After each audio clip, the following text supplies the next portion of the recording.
Don't forget that whole thing was patched, like most of the world, that was just patched together by European imperialism. You know, they put it together for their reasons, not for the reasons of the countries. So if you sort of randomly broke up the United States and put them under different flags and so on and so forth, yeah, you'd have plenty of violence after a while.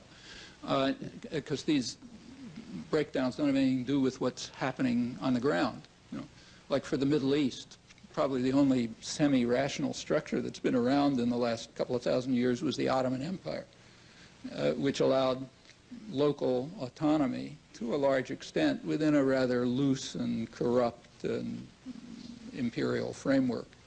Okay, you know, people were freer under the Ottoman Empire than they've been since. They could go from one place to another, for example. But they had national treatment like General Electric wants. And that's probably right for most of the world. Actually, it's probably right for Europe, too.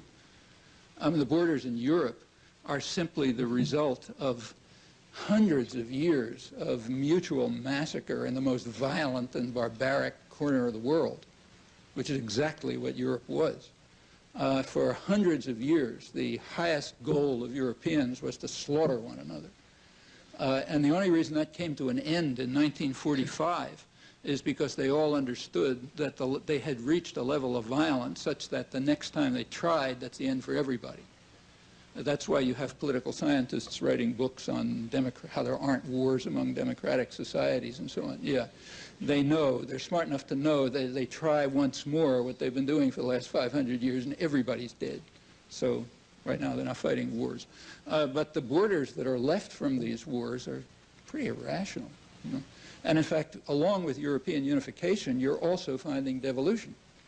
So pressures towards regional autonomy, which probably makes a lot of sense, because the borders didn't make any sense. It's different in the United States. I mean, here it was easy. You just wipe out the indigenous population and settle it with a fairly homogeneous population. Okay, don't have big problems. But Europe didn't develop that way. And nor did the rest of the world. It was all imposed on them by, you know, by competing imperialisms. The Dutch East Indies are what the Dutch were able to hold on to.